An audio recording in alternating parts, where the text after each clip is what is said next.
Sounds like a fantastic plan, right? So again, thank you all for this opportunity. We're going to be giving you guys a quick update on the project.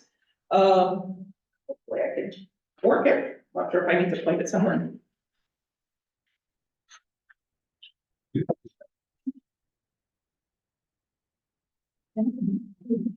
There it is. Okay. Thank you so much. Appreciate it. So today, certainly the purpose of the presentation is to provide you with an update. It's been 3 years since the environmental document was approved on the project, and we thought it was probably a good time to do so. We also wanted to build some relationships with certainly some of the community members and the stakeholders, and certainly get a little bit of feedback also as we're moving forward. We want to understand some of the concerns, to see if there's any questions, and see if we can partner on the project together. And today's agenda is going to basically, beyond just the updates, we're going to introduce you to the construction manager that Caltrans has procured for the project, and they're going to talk a little bit about some of the sustainability aspects of projects that they've done in the past, and that they're hoping to be able to see if they can manage to, put into action to this particular project as well. We're going to talk a little bit about the project impacts. It's a significant project. It's a really large project. It's a multi-year project, and there will definitely going to be some impacts. And again, we want to see how it is that we can partner, whether it's we manage to do business together in the project, as we're definitely looking to see if we can have some small businesses part of the project. But also look at how it is that we can forge a path forward as this project moves. So I want to introduce the folks that are going to be presenting today, or maybe you're going to have to end up interacting. I am Dina El-Nakhal. I am the project manager of the Stockton Channel Viaduct project. And with me is Woodfill, who is called Eiras, but he's our right-of-way officer that is going to be assisting with some of the procurement of some of the necessary right-of-way for the project. We have Skip along, and I don't know what Skip is. I didn't see him today. And he's the public information officer, and you can always reach out to Skip if you have any questions on the project. Certainly Anthony is here also. And we do have John Coley, who is also right here. He's from our environmental branch, and we'll be talking a little bit further about the subsequent environmental document that will be coming out in the summer to update the community about the project impacts. And with me today, also from our construction manager team, is Joe Eiras. He's our construction manager, and he will be also presenting a little bit later today. And Greg Nix, he's the pre-construction services gentleman who is assisting on this project. So the purpose of the project was very much to replace the north and southbound structures. As you saw, some of the concerns and certainly some of the deficiencies. The structure was built back in the 1970s. It was certainly built to standard back in the 1970s. And as vehicles have changed, as trucks have changed, the number of axles on some of these trucks have also increased as time has gone by. We want to bring that particular those bridges to current standards. So that's definitely something that's important. And we want to ensure that it's long-term serviceability. We have been experiencing a lot of need to repair the structures. And certainly we'd like to come in, reconstruct it so that we don't have to shut it down as often to perform some of these repairs. The other thing is we want to let it be able to accommodate the new permitted loads. It can only take up to 5 axles trucks. And right now there are trucks that have up to 15 axles. And this really limits the ability for goods to move across that particular bridge. Also, interstates have a tendency to have been able to carry military grade type vehicles. I-5, unfortunately, at least this particular portion of the bridge cannot. So we want to bring it up to that particular standard. So definitely there's some superstructure deficiencies as discussed in the video. some of it's the lightweight concrete that was used back in the 1970s. The skew that the bridge is constructed on that we're going to try to slightly adjust a little bit. And certainly there's some substructure deficiencies. We did discover that there's some liquefiable soils in the channel. And those can potentially undermine the structure if there is a really significant seismic event. And lastly, certainly address the permitted loading issue. So what has happened so far in the project? Well, the project was programmed back in March 2018. And at the time, the only funds that we were able to secure was the environmental phase funding, and a small portion of the design funds. We did not have enough funds to get the construction. So we proceeded forward with the environmental phase, managed to be able to complete an ISEA, an initial study, environmental assessment, back in April 2021.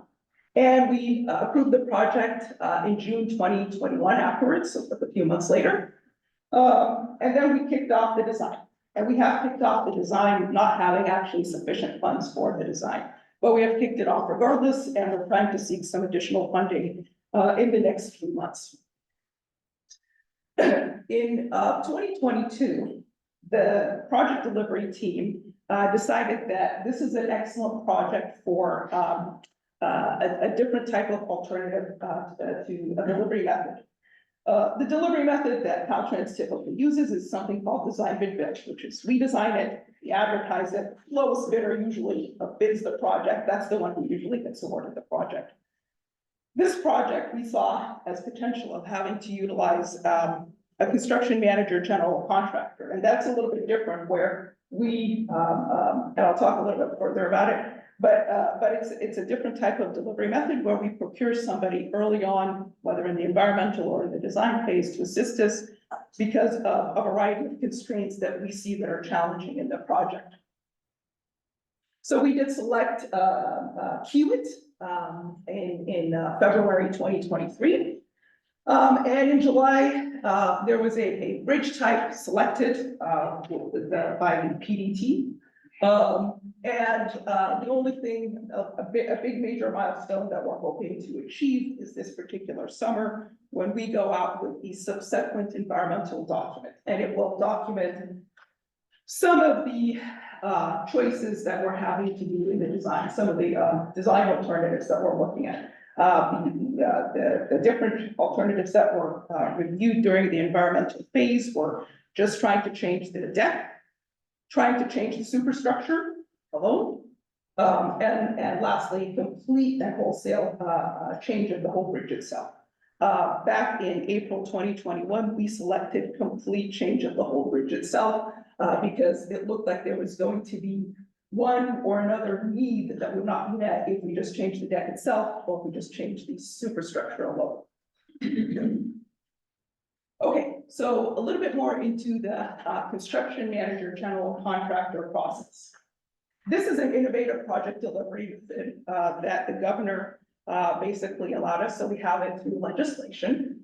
And what it allows for Caltrans is to procure somebody well before the construction phase, certainly during the environmental phase or the design phase. And what would typically happen is we have a list of qualifications and a list of reasons why it is that we wanted to have a CMGC delivery method. And those reasons could be there are design challenges, there could be environmental challenges and constraints, and there could be traffic challenges, and certainly even procurement of materials challenges. Any one of those challenges could be a reason for us to want to procure CMGC. And what we do is we put a list of qualifications, and the big ones we saw is we did want somebody that knows how to work in a marine type of environment. We didn't want somebody with a lot of structures background, and particularly with segmental construction, because that was one of the ones that we were really strongly considering. We wanted somebody who also is well-versed in traffic management, because we saw that one as going to be a very big challenge for this particular project as well. and somebody who knows how to also manage some of the permitting processes, as we do have multiple resource agencies that we're going to have to go get permits from. When we advertise the RFQ, multiple companies basically submit their applications. So they go get, a team of people that has those particular qualifications. We have a couple of committees that basically review the qualifications and rate them. And then there was a portion of it where there was an interview. I think we had about 6 applicants for this one.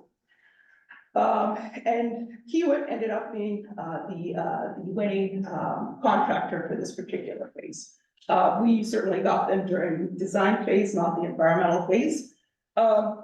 As we go through the process and they assist us and talk about the means and methods of what they would do to be able to, construct the project, we have multiple opportunities to review the cost estimate of the project. We come up with a design in Caltrans, but we come up with an estimate in Caltrans. They come up with an estimate on their own, and we hire an independent contractor to also come up and verify either our or their estimates.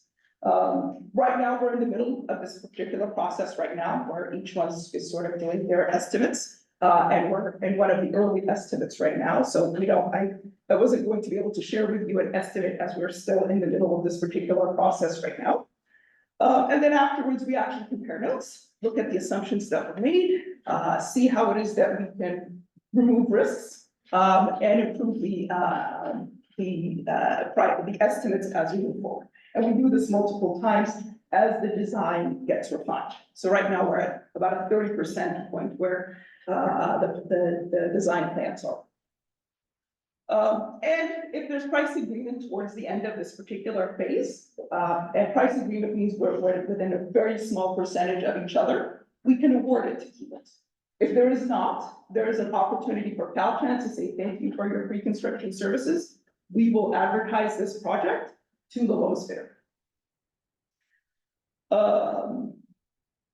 And that's when they become the general contractor. So that's the second part of that, the CMGC.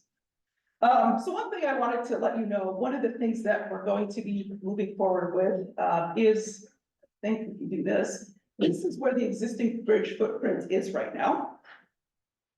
And this is where the new footprint is. So you see that it sort of shifts a little bit in a southwesterly direction. So a little bit farther away from the residences and towards, like I said, the southwest portion of the bridge. What are going to be some of the new features of the bridge? Well, for one thing, we're going to stay away from the lightweight concrete. That is one thing. We're going to go with normal weight concrete. And there's going to definitely be a slight widening of the bridge, certainly to accommodate vehicles that could be stalled, CHP, even some of our own maintenance crews that sometimes need to, repair or maintain the bridge itself. We're going to reduce the skew in the bridge because that was one of the reasons we recognize the bridge experienced some of those challenges. And we're going to increase some of the pier support spacing. And then, as noted, we create wider shoulders for disabled vehicles. And certainly update all the standards, right? So those bridge barriers that you saw where the truck went over it, I think that's one of the things that we're going to be working on.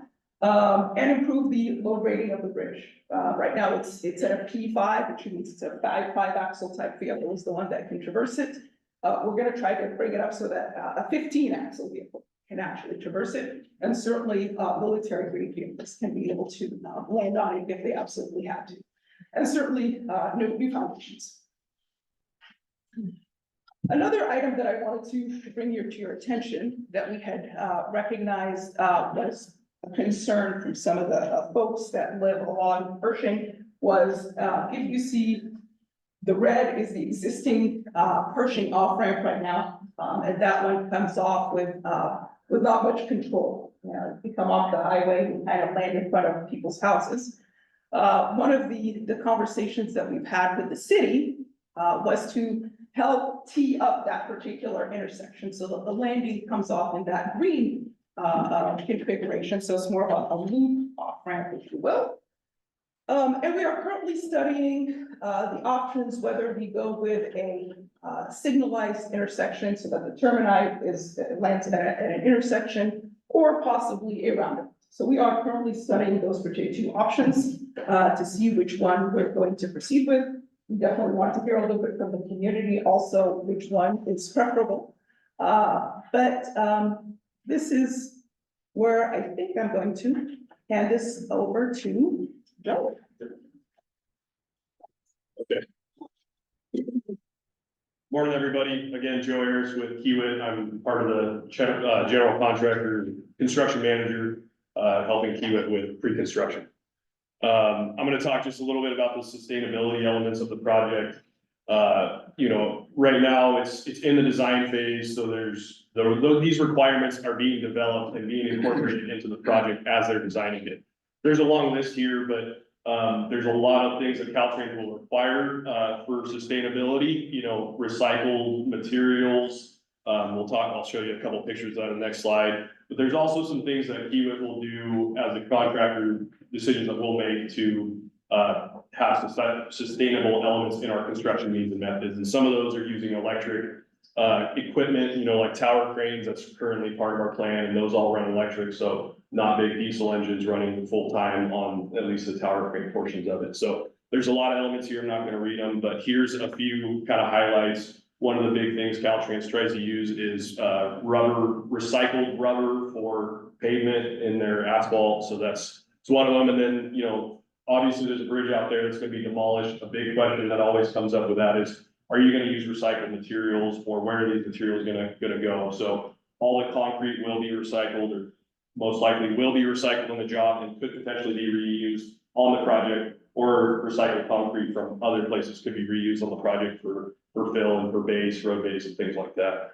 And then the other part is there's a lot of steel out there. All that steel will be recycled as well. This is a video. One of the big reasons, one of the big reasons why this job is a CMGC job is because it's a complex job, right? It's not just a standard, here's a field, go build a bridge, right? There's a bridge here, the space is limited, it's complex. So this video is a 3D model that was developed as part of our estimating process. And you'll see, this is just showing you the existing bridge right now. And it'll step through how the bridge will be demolished and constructed in phases. So you'll see right here that the first step is to demolish. Oh, that just restarted, didn't it? Yeah, click right about there. Okay. The first step will be to demolish a quarter of the existing bridge. So to minimize the footprint of the new structure, you do it in quarters. So that's the first part of the bridge removed. And then you'll see in a second here that the first part of the new structure is constructed. So this is our, click right to that dot right there, yeah. Okay.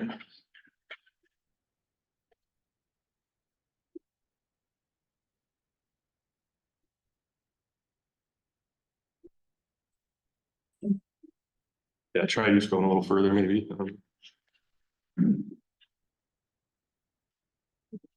Keep going to the next step. Okay. Maybe just back, see if it goes back now. Sorry about this, guys. So a little more. Right there. So this, okay, we'll see if it keeps running now. Okay, so that's the first stage of construction completed. So that's one quarter of the bridge. And then once that's done, you'll reroute traffic onto it and demolish the second portion of the bridge. So that's demolished now. Building the second part of the bridge, you'll put traffic on that structure and then demolish the remaining northbound structure.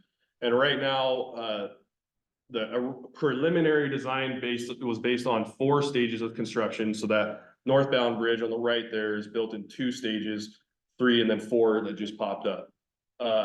The design is currently working on being optimized to make that 3rd and 4th stages 1 stage into 3 stages. So it'll reduce the construction schedule and minimize the cost as well, right? Anytime you could build things more efficiently, it'll go quicker and be cheaper as well.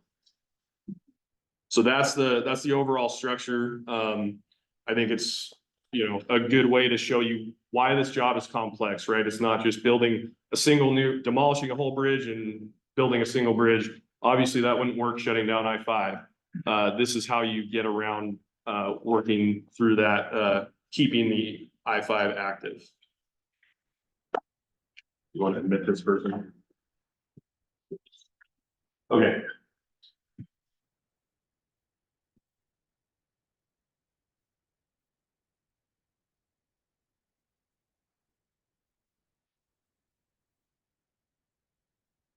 Okay, there.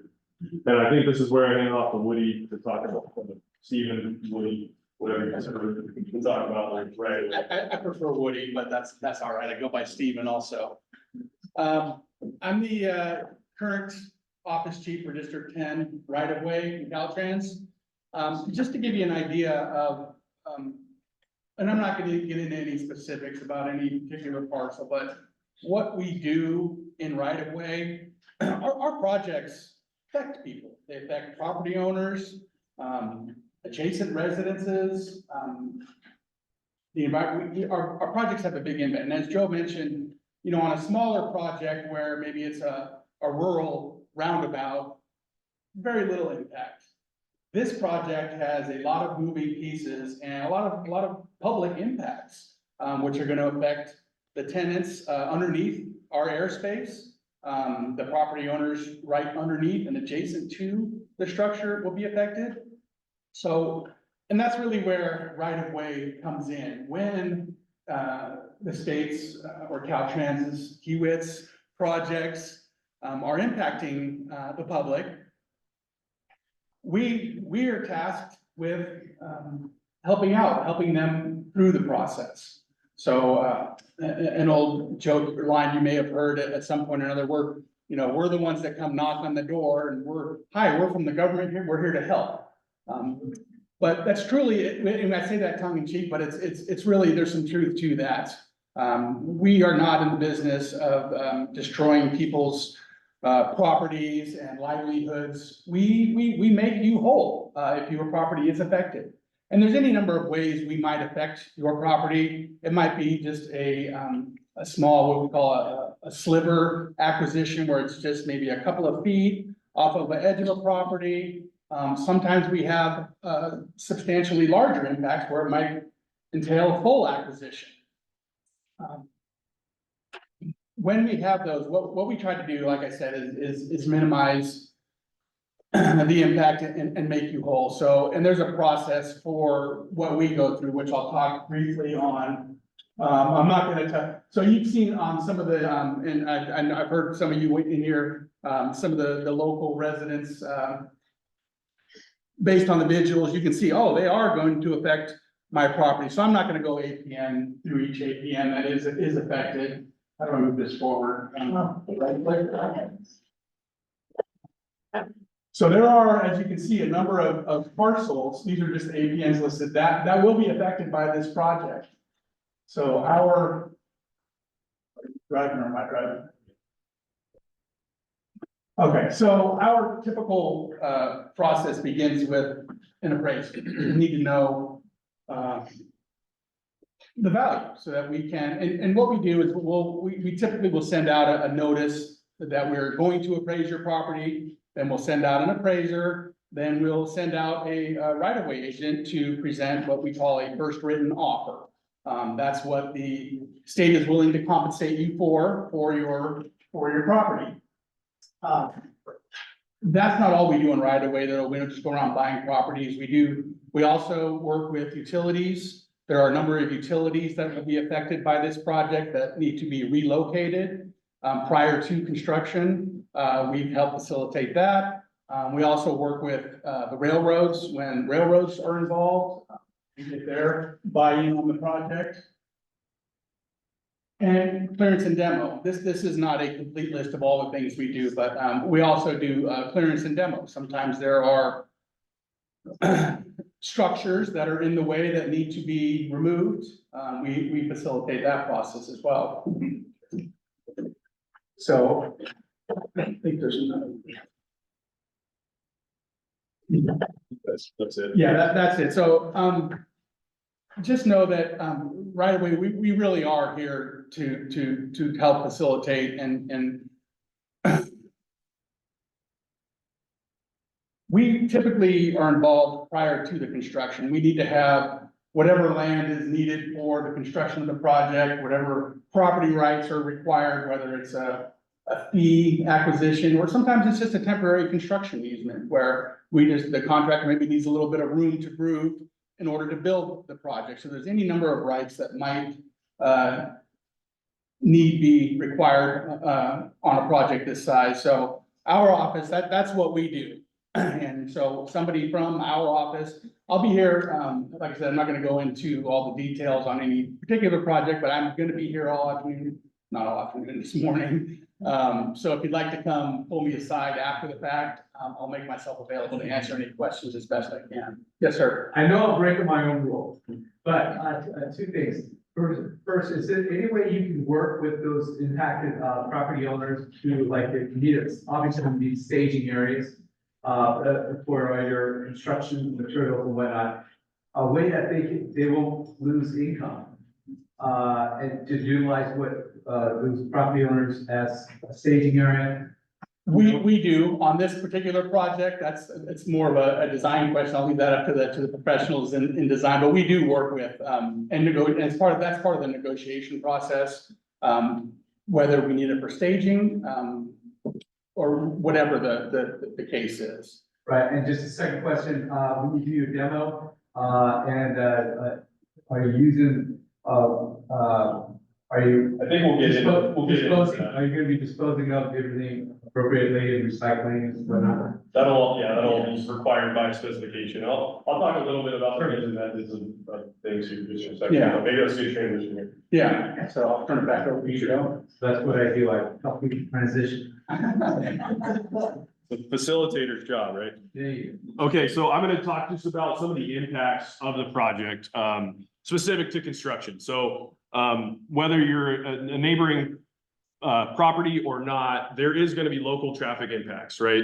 There's gonna be false work, there's gonna be demolition, there's gonna be heavy equipment that's going to need to occupy these areas. So there's gonna be some local road impacts, including Weber, Pershing, Fremont, and then Buena Vista. And there could be some surrounding areas that will also be affected.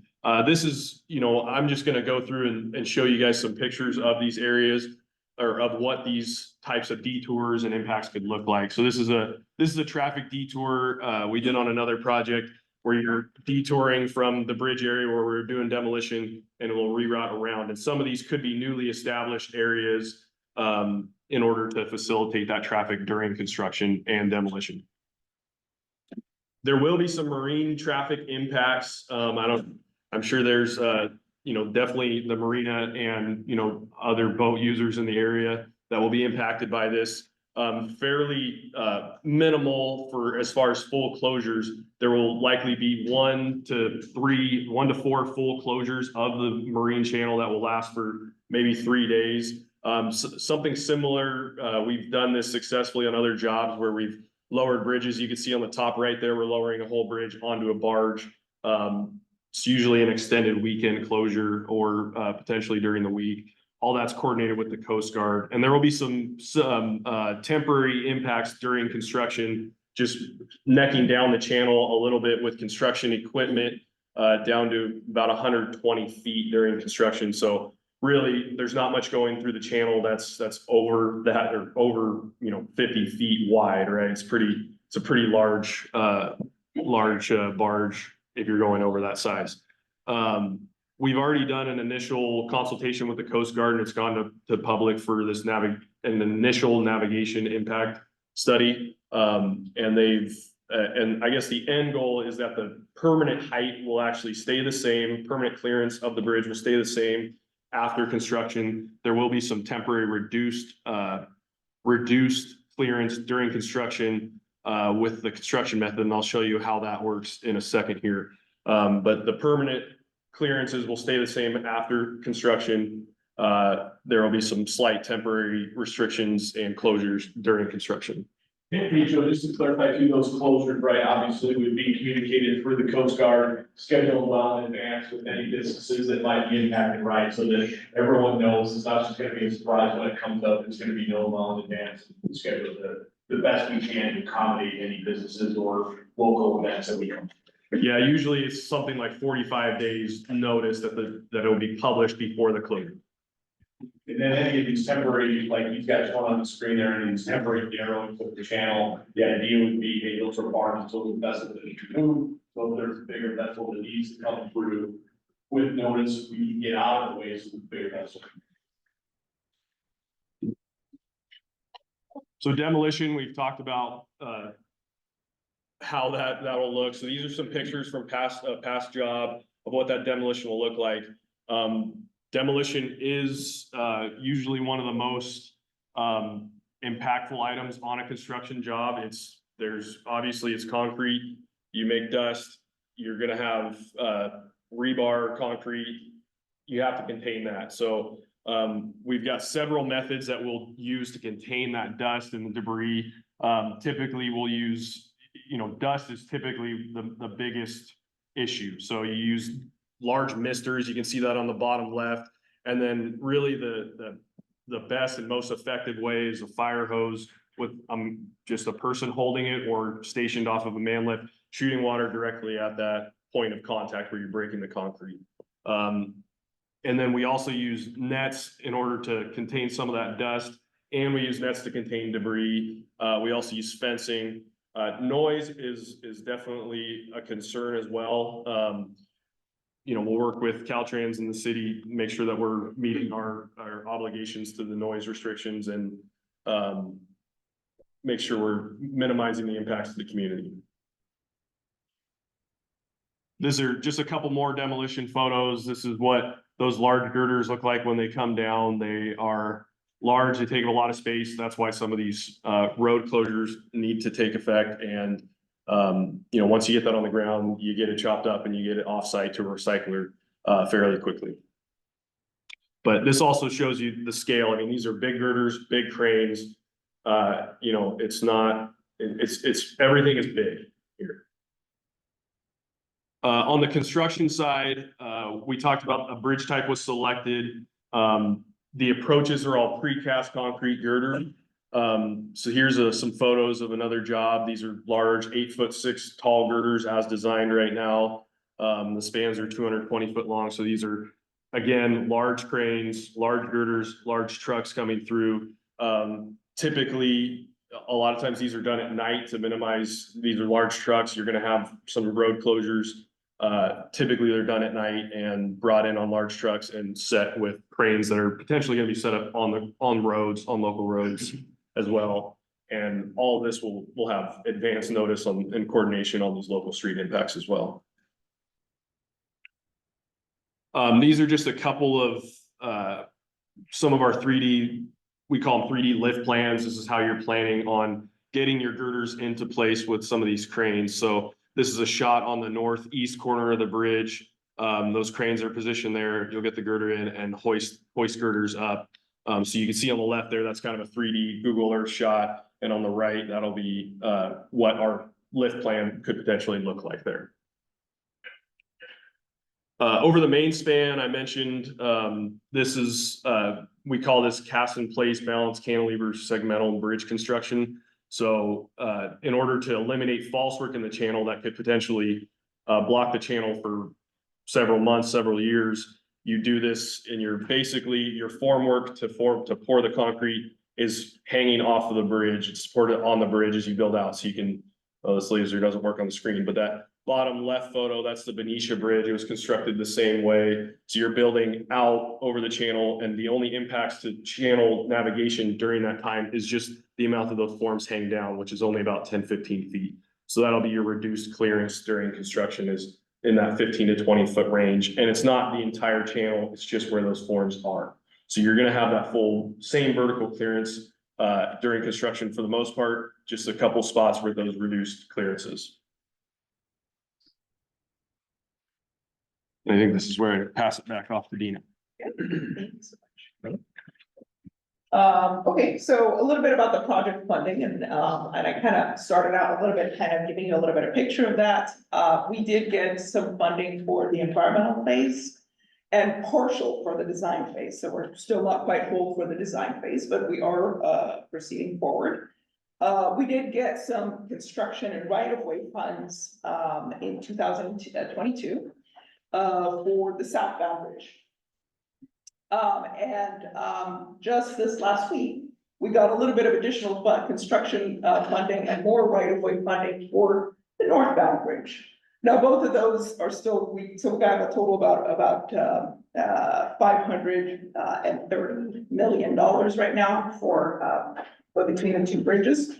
Probably not quite enough for us to be able to construct the bridge, but it's certainly much better position to be in than we were a few years ago. The District 10 is also working on securing some federal funding to complete the funding picture for the project. So we are trying to pursue some of the bipartisan infrastructure bill for some of the grant funding for large bridge projects.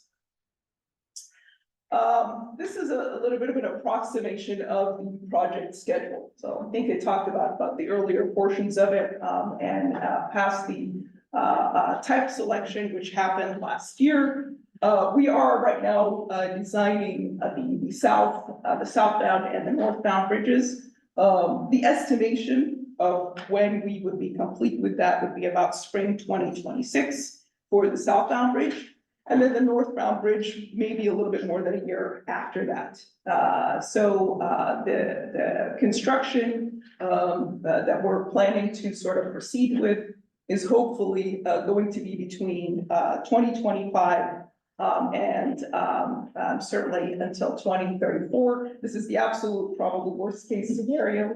We are looking at some ways to reduce the schedule significantly. And this is one of certainly the nice things about having a construction manager, general contractor on board. We are looking to remove one of the project stages. So instead of 4 stages, as Joe was showing you earlier, we think we might be able to pull off maybe 3 stages. There is a possibility of us, we're still investigating the potential of working out the Buena Vista to do some traffic staging.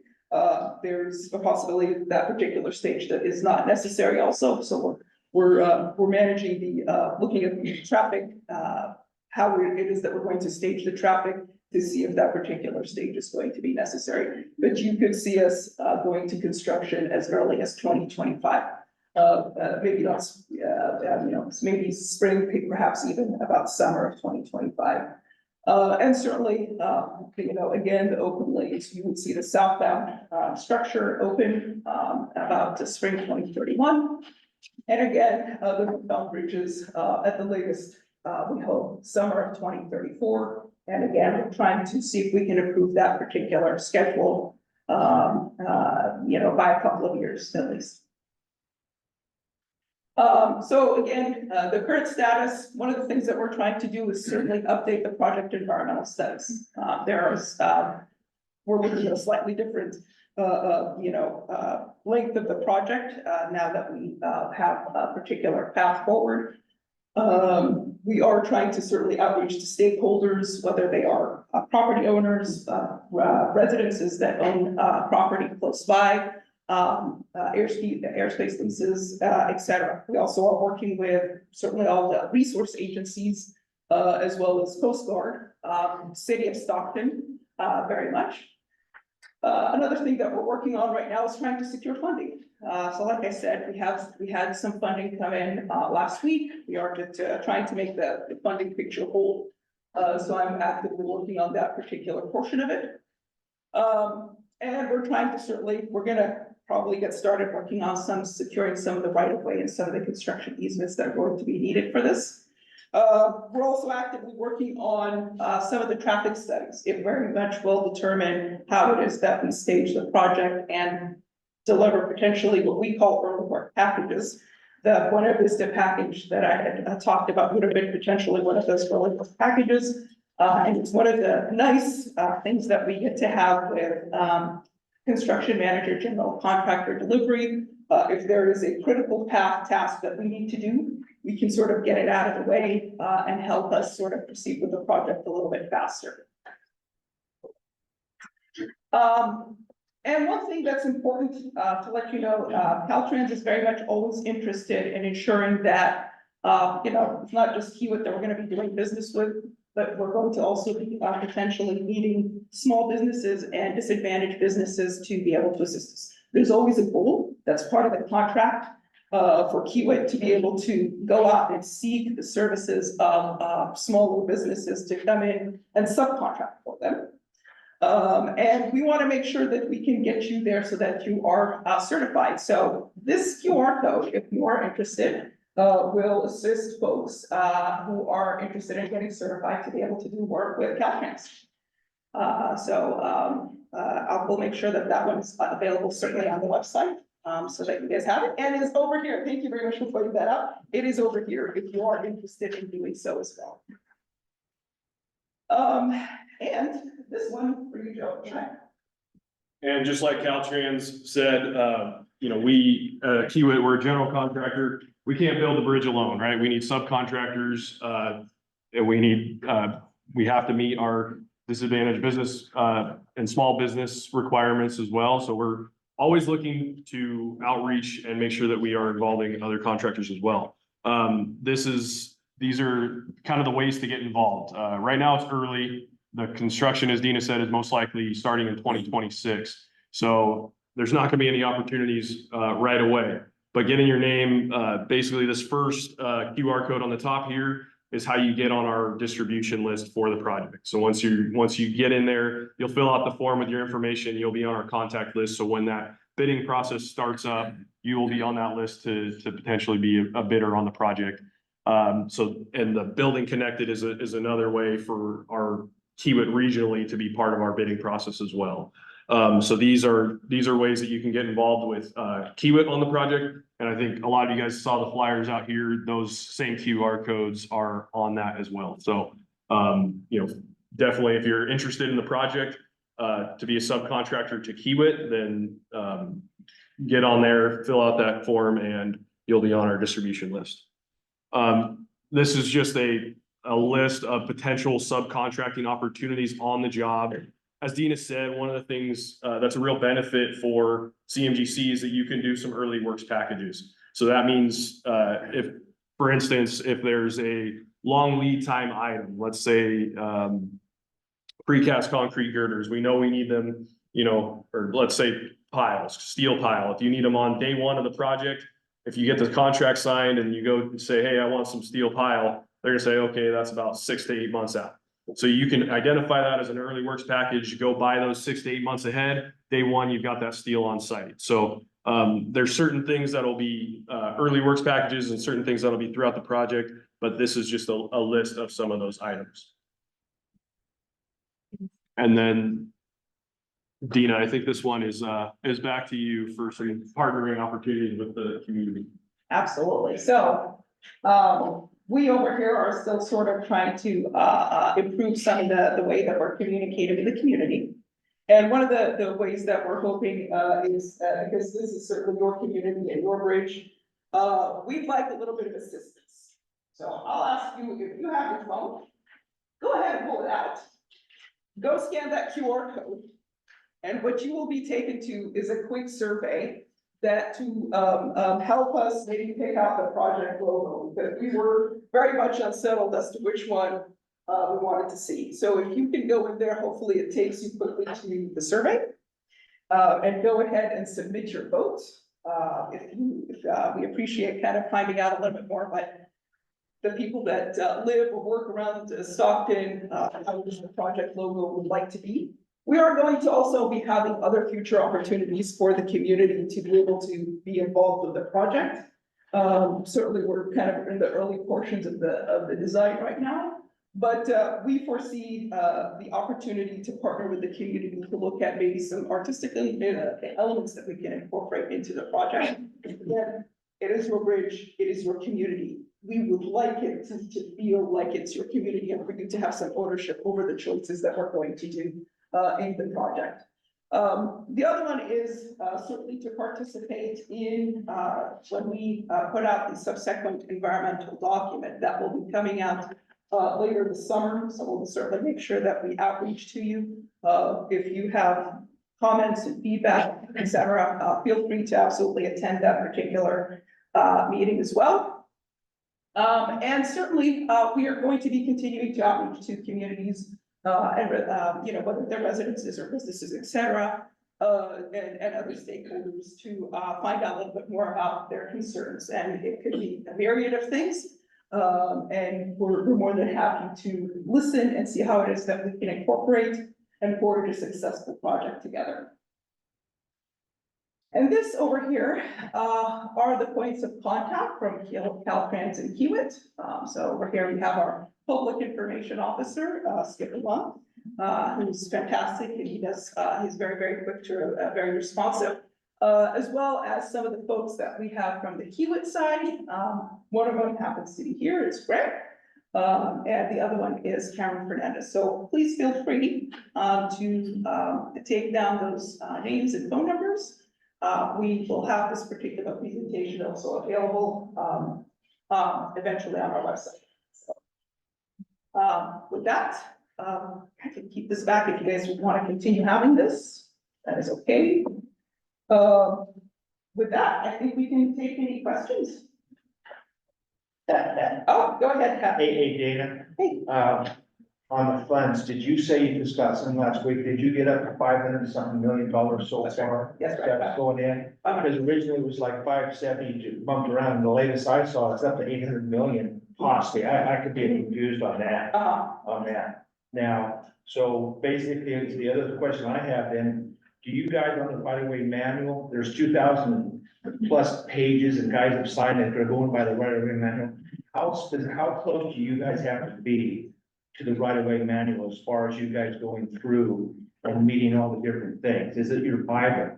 Do you have to go, it says you don't have, it's not a legal thing, but everything I've read is you gotta go as close as you can. So I'll leave the right way. We follow the manual, yes. Pretty much do. Yeah. All right, so everything, I mean, I've researched it for 2.5, 3 years now. I probably know it better than you guys. But when he says appraisals, you know, you gotta go in-house. And with a little small dude in Elk Grove, again, sold 12 houses, spent 45 minutes on my project. I told you one was $6 million, because you have, in the right-of-way manual, it says 1.5, and it have to go up. He said there was 3 buildings that looked like one. He had the wrong address, and so I'm just saying, when you guys go through the appraisal and you approach somebody like me, it doesn't come across very well. We have in-house staff. Yeah, I know you do. Appraisers. Yeah, but when you. And if you disagree with the appraisal, Well, we encourage. no, I understand that, but when you got federal funds, they also have to go by the laws of the state of California, as if they're an appraiser. So if they have to do everything around me, everybody has some pretty good buildings, and if you're doing it with them, and if they're here now, I just want to let them know what I went through, okay, on that.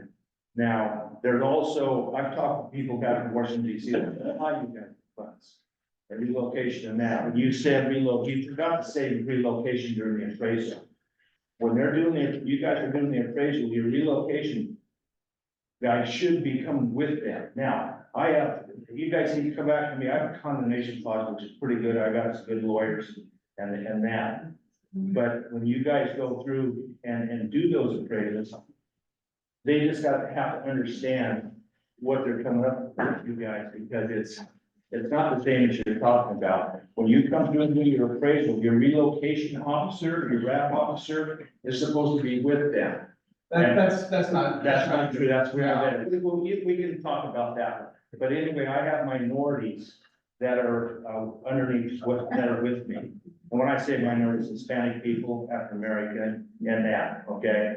They are entitled to, the people back in Washington DC, they are entitled to relocation. You guys keep fighting me on that. I've spent a lot of money legally representing my tenants because they've been with me for a long time. So when you and I go, we start talking about it, I'd like to have you talk to the people so we can hopefully come come, some understanding on that. Yeah, well, generally speaking, you're talking about aerospace tenants? No, I'm a tenant for really, airspace. Yeah. I'm your tenant. We'll go by the condemnation clause. Your tenants. All right, anybody, when there's federal funds, they're entitled to relocation, not me, but my tenants. And you guys are denying it, the city of Stockton is denying it, we pay taxes to them, and they're gonna try to, and it's not a lot of money. $10,000 up to $40,000. To them, small business people, that's a lot of money to them. And so you guys, I'd like to have, we finally got to your lawyer here recently. At least, let's try to settle that, so we don't have to go to court and do that. And the last thing I wanna talk about is when there's a safety issue, I've talked about that, you have 30 million. Sir, we got a few people have to leave, so I want. Yeah, one last thing, emergency funds, when there's a safety issue, you guys are supposed to be able to come up with the funds, what you do to take care of my condemnation. Didn't really listen to you, but you took my time when I was listening to you, right? Oh, right, well, okay. Yeah. Very good question over here. So, I have a question. How long is the process for the Caltrans? The certification. The certification? Oh,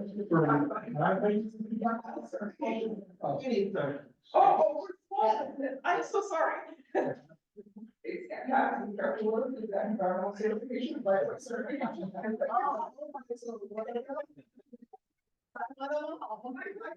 My brain runs wild. I do have Tracy, it's fantastic.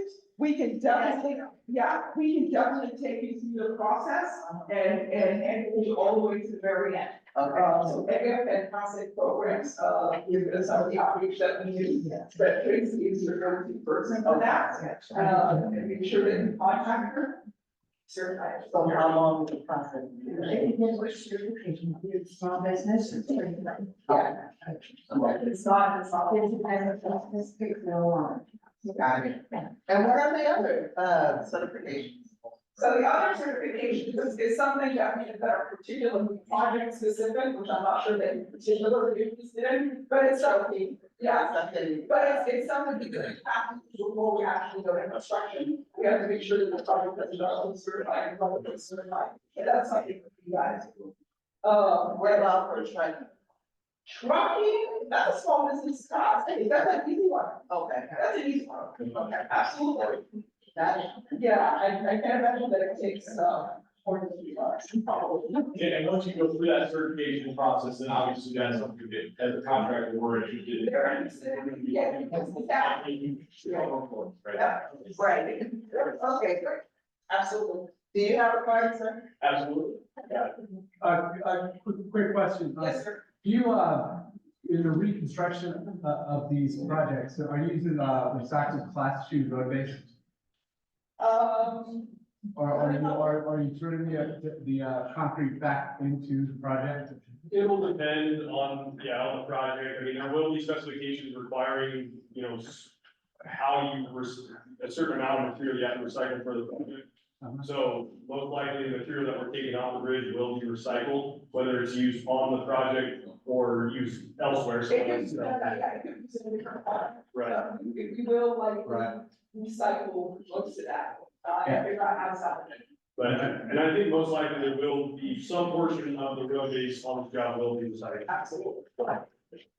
Well, the specs say it's a state project, right? Yes. So there's a procurement of recycled content, that's mandated, to go into the project. So I didn't know, but concrete's the heaviest thing that goes into the landfill, so that has to be diverted.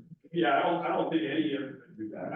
I don't want to say none of it, because there could be some exceptions, but for 95%, most of that concrete is not going to go away. It's all going to be recycled into other products. So the metal and the rebar and all that, is that kept locally? Or is that like, in the 40-foot, roll off, right? Like, 20-foot roll off and it's taken somewhere? It'll be determined by the actual recycler. We're not a scrap recycler. We'll sell it to a local scrap recycler. I know there's a couple in the Stockton area. Yeah, there's several. On the area. 5,000. Yeah, so it'll be it'll be, go to them, they'll process it into, you know, whatever size product that they have to be able to truck it to truck their shipments wherever they need to go. Yeah, scrap is pretty volatile, right? So it really depends on the market at the time. Right, well, it's just for transportation, and air pollution and whatnot, you want to keep it local. So I will give you, a couple of our local chamber members Yeah. that can help you with that. I've talked to, I think I've talked to a couple of in the area, but I feel like this. Yeah, Universal Service Recycling, for example, right down in El Dorado here, you know. Yeah, I think I did talk to them. I mean, for a job this size, there is some limitations on the scrapyard, what they can take, right? So, but there will be some, I talked to a couple of them and we'll. Yeah, if we can keep it local, we absolutely. Absolutely. I think we have a couple of questions online, so I can honor them. Stand near the. Of course. We can do that. Does this help? So Okay. we have a question from Terry Coley. She said, in 2019, we were told to tell our tenants about the project. We just lost our biggest tenant because of the project. Ethically, how do we try to rent this space knowing that at some point it will be taken over? Do you want to take that particular question? Okay. Repeat the question. Yes, good. Right? In 2019, we were told to tell our tenants about the project. We just lost our biggest tenant because of the project. Ethically, how do we try to rent this space knowing that at some point it will be taken over? And this is from Terry Foley online. From Foley, you said? Yeah. Woody, that's what I want. Okay. You go do that? I mean, I think we're honestly, we're here to provide that project update. So folks may be able to do some business decisions right now, right? We're trying to be as transparent as possible. Because we understand there's going to be some business decisions that we will make. And I don't know what they are yet, but the best that we can let you know is, hey, this is how far along we are in the project. This is the funding that we've secured. This is where we're at. Hopefully we have empowered you with some information to take back to your tenants and discuss with them what makes sense to move forward. And I just wanted everybody to know who I am. Understood. We all know you. Okay, is there another question online? I just want to honor them. Is that it? There's another one. Okay. You're good? Yeah, we're good. Okay, it looks like we're good online. Go ahead, sir. Couple of questions here. What is the current status of the environmental document? So the environmental document was completed in April 2021. It was an initial study, environmental assessment, is an ISEA. What we're gonna do, because of, there have been slight changes of how we're going to stage the project, et cetera, and even some of the right-of-way impacts. So what we're gonna do is move forward with a subsequent environmental document. It will be coming this summer. So we haven't announced the date or the location yet, but we be sure that it will come onto the website and we will definitely announce it. We do appreciate everybody participating in that particular process as well. Second question, what is the scope of the Buena Vista widening? Oh, okay. So the Buena Vista widening was potentially to stage traffic, honestly. That was really the purpose of it.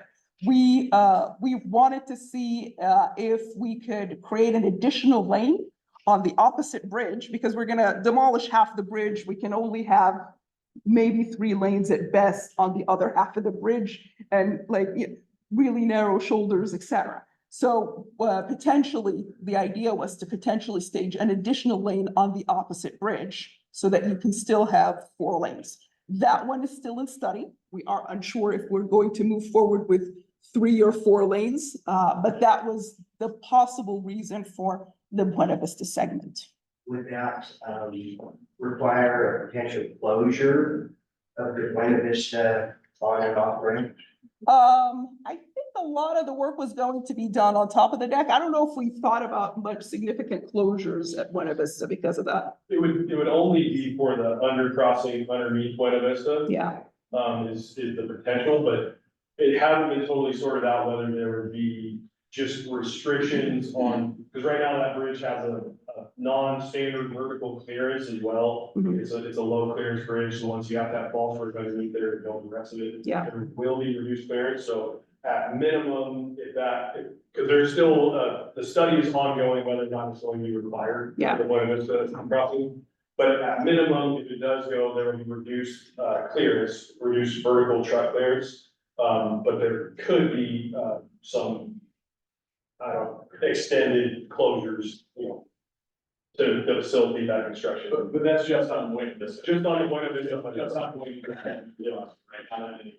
not yet, not all. The scope of work is really just to fill in the gap.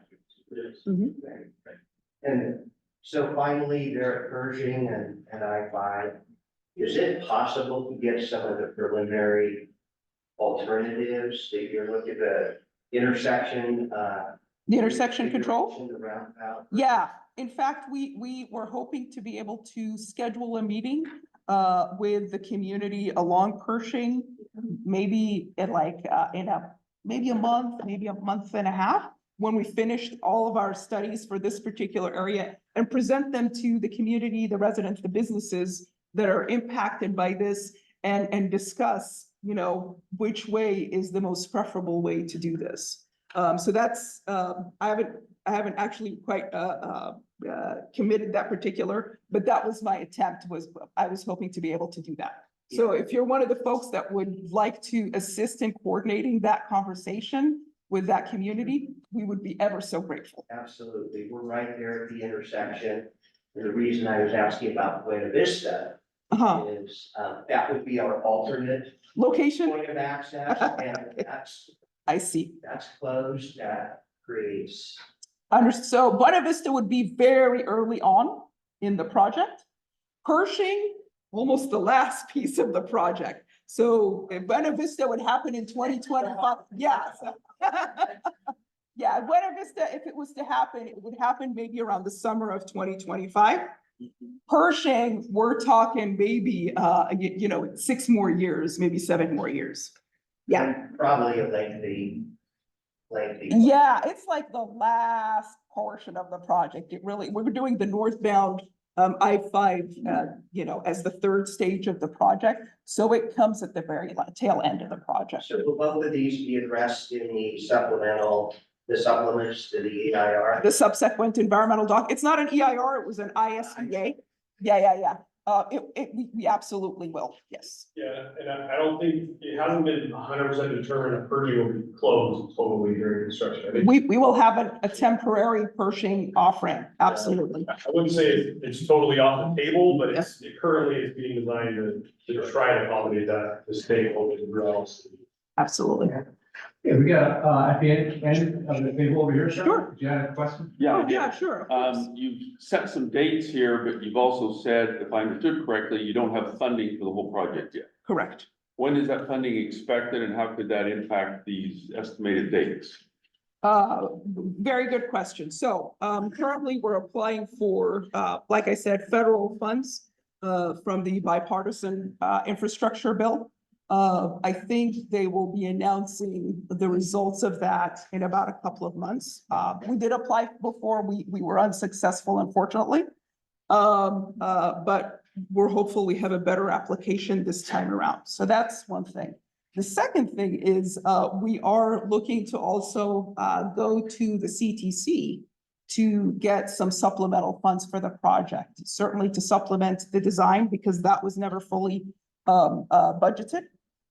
And to discuss what happens if the infrastructure grant falls through and we don't get that. We have to have that alternative potentially from other state dollars. Does this project need to be fully funded before you actually start construction? Because you've got 500 of, I think you Correct. said 800? $500 million. Yes, we can start a portion of it, absolutely. Just for perspective, I think how the funds came in, it was about 200+ million came in for the southbound bridge and about 300+ million came in for the northbound bridge. Each one needs a little bit more to actually make it whole. So yeah, it may very well come to that. We go to the CTC and request more funding to make the projects whole. But yes, you know, probably the 500 billion can get us a bridge. Go ahead. So on the subject of the, my partner's question on Pershing in the off-ramp, are you going to obliterate in the northbound on-ramp of Pershing? Because that's where that off-ramp was overlaid, was the northbound on-ramp. So is that the intent of Caltrans then to do away with that northbound on-ramp? The northbound, Right along our property off of Pershing, the northbound on-ramp.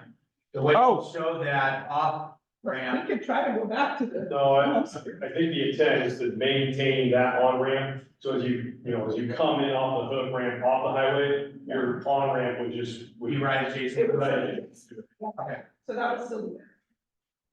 Because that's a very active on-ramp. And yeah, we were trying to only solve the off-ramp that came in front of people's houses.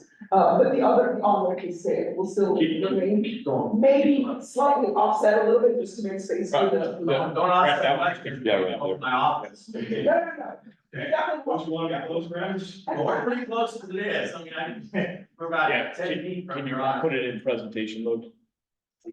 So this is the one. Yeah, it's not highlighted there. Yeah. Yeah, I It's- find it's- that on, it's still It there. would still. Yes, no, Joe. Is there a way we could get access to what you put together today? So we have it until. Yeah, I'll send it out, if you signed in, and I have your email, I'll send this whole slide deck Great. out here. And the Zoom meeting was recorded as well, so all the content will be.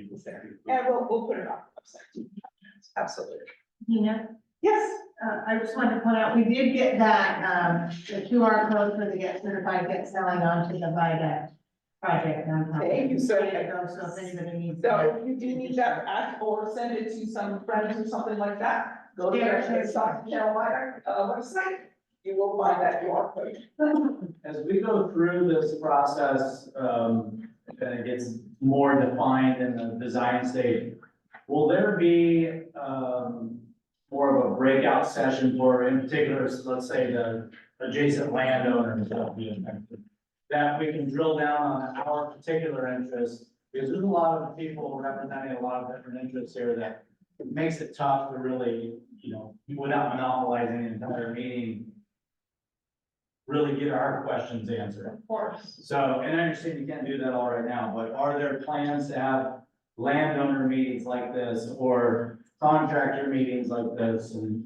Yeah, And the like. typically, one of my right of way agents will reach out to you to discuss the impact to your property, at which point the negotiations and discussions begin just with you. And that's kind of the reason I didn't want to go into any particular property, because There's a lot. I'm not knowing who all is in the audience and want to derail the presentation overall. And yes, we'll definitely discuss Absolutely. the effect.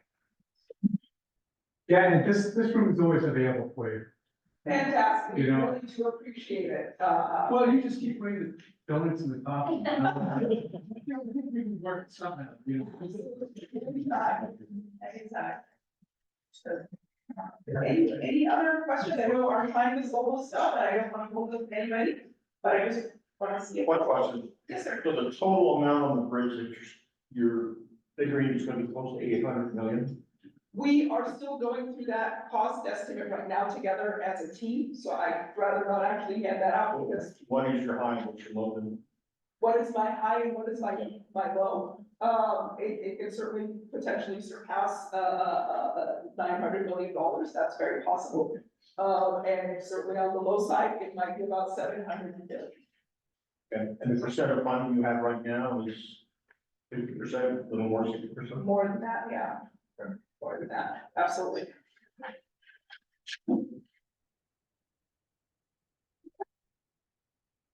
Well, with that, welcome to stay here, until 11 o'clock if you wanted, because that's our next meeting in the spring. But I'd like to thank everybody for coming to the Greater Stockton Chamber office today and had to do a little time management, so I apologize for that. I broke my own rule, but I've always, I draw outside the lines all the time, but anyway.